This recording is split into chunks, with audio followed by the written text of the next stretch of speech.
هو بيني وبينك كده مش هينفع فترة التوقف دي تعدي علينا بالسهل كده قبل كأس العالم، لأننا في حلقة النهارده قررنا نخرج عن الطبيعي والمألوف ونقدم لك حلقة مجنونة جدا بتضم أسوأ 6 مدافعين في تاريخ الكرة على مدار تاريخها وقبل كأس العالم، فاوعى تفوتك. ولكن قبل أي حاجة وقبل ما ندخل في التفاصيل خليني أقول لك إن إحنا ممكن نتفق أو نختلف مع بعض في بعض الأسماء اللي أنا هقولها النهارده، وده وارد جدا وطبيعي، وده لأن بمنتهى البساطة لولا اختلاف الآراء لبارت السلع. لكن انا عندي ثقة كبيرة جدا في اختياراتي، لان بعد اللقطات اللي انت هتشوفها وهتسمعها مني في حلقة النهاردة هتأكد معايا رأيك 100% وهتشاركني كمان اختيارات، لان الاسماء اللي هتسمعها النهاردة لعبت في أندية كبيرة جدا واستحالة تصدقها، انما بقى الكوارث اللي عملوها يستحقوا عليها الدخول في قائمة حلقة النهاردة، وهي أسوأ 6 مدافعين في التاريخ.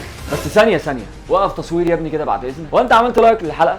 طب انت عملت سبسكرايب للقناه قبل كاس العالم علشان ما يفوتكش الاحداث اللي هنتابعها لحظه بلحظه؟ لو لسه ما عملتش كده دلوقتي فانت مستني ايه؟ خليني اقول لك في البدايه في لعيبه كتير جدا متواضعه بتلعب في انديه متواضعه، وده بالنسبه لي شيء عادي جدا وما فيهوش اي مشكله، ولكن لما يكون لعيب متواضع وامكانياته هي كمان متواضعه وتجيله الفرصه انه يمثل ويلعب لنادي كبير، هنا بتكون المشكلة، لأن الأخطاء والكوارث اللي هيعملها هترشحه إنه يكون معانا في حلقة النهاردة، وهي أسوأ 6 مدافعين في التاريخ. ولكن خلينا نبدأ حلقة النهاردة بالمرتبة الأخيرة، وهو المدافع رقم 6 جيمي بولو، واللي لعب لنادي مانشستر سيتي سنة 1998، واللي بسببه هبط السيتي لدوري الدرجة الثانية بعد أول سيزون لجيمي بولو. وده صاحب أغرب لقطة ممكن تشوفها في حياتك، وهو انه استلم الكرة من قبل خط ال 18 لفريقه ورقص مهاجم فريق كوينز بارك،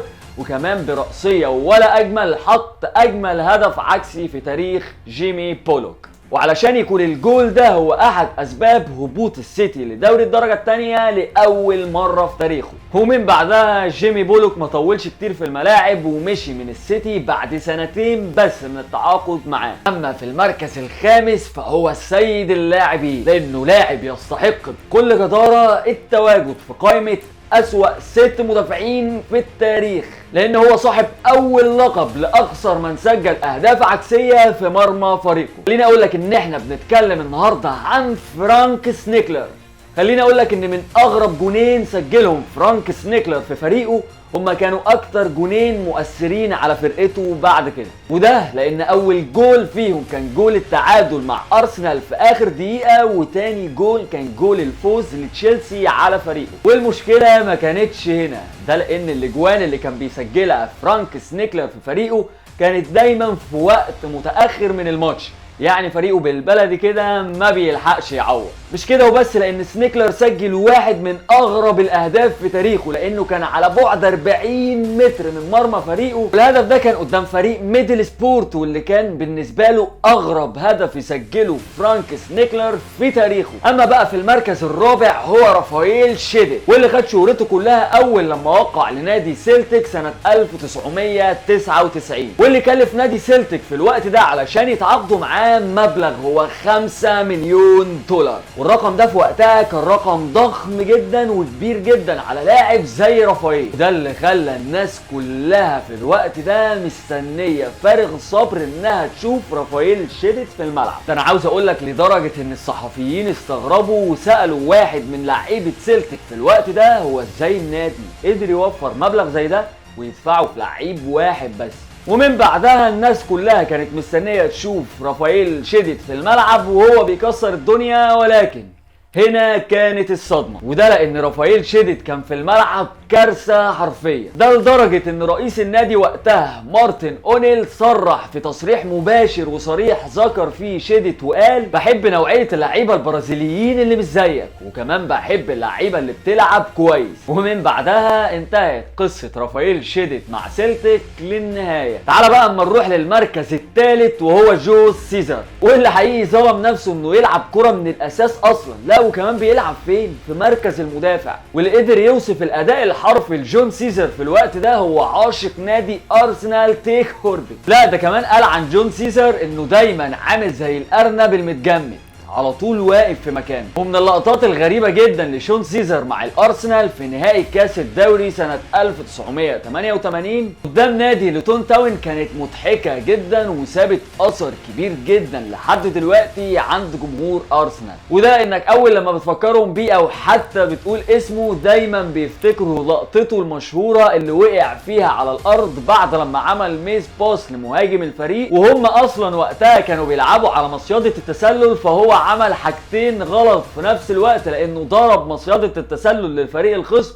وكمان عمل ميس باس للمهاجم، وقدروا من خلالها يجيبوا جول بشكل مضحك جدا. وده كان واحد من اسوأ ماتشات جون سيزر في تاريخه مع الارسنال. وطالما قائمتنا النهارده بتتكلم عن اسوأ 6 مدافعين في التاريخ، فانا للاسف الشديد مش هقدر افوت القائمه دي من غير لما اذكر الاسطوره المدريديه دانييلو، واللي ما كانش غلطته ان هو يكون مدافع، ولكن اللي كانت غلطته الاكبر ان اللي خلاه يلعب كوره اصلا، لان دانييلو كان واحد من اهم الاسباب اللي ضيعت على ريال مدريد السداسيه التاريخيه سنه 2017، وده باخطاء كارثيه غريبه من دانييلو في وقتها اللي خلت الصحافه الاسبانيه في الوقت ده تكتب عنه ان دانييلو بيدخل تاريخ ريال مدريد ولكن من الباب الخلفي. انما بقى خلينا نروح لصاحب المركز الاول في قائمه النهارده وهو بنجامين تيليتشا. ولكن صحيح ان معظم القائمه لعبوا في الدوري الانجليزي بالفعل، ولكن مستحيل نقفل قائمة أسوأ 6 مدافعين في التاريخ بدون وجود الأسطورة الأسبانية بنجامين تيليتشا، واللي بدأ حياته الكروية في الدوري الأسباني واللي من خلاله دخل في فريقه 134 جول في خلال 30 ماتش بس.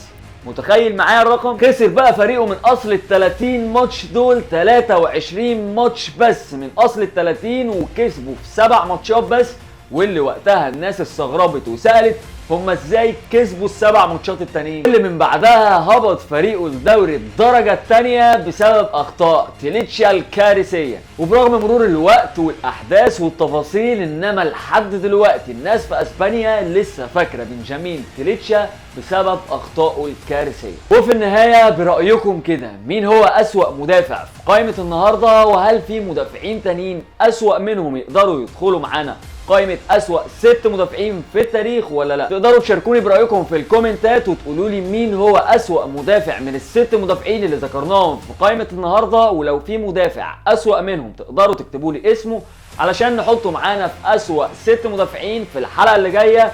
وما تنسوش لو لسه ما عملتوش لايك للحلقة دي على يوتيوب فتعملوا بسرعة، ولو لسه ما عملتوش سبسكرايب للقناة علشان ما يفوتكوش أحداث قوية جدا هتجيلكوا في النوتيفيكيشن على الموبايل اول لما تعمل سبسكرايب وتفعل جرس التنبيهات علشان احداث كاس العالم اللي هنتابعها لحظة بلحظة من خلال برنامج الخطة في ملعبك.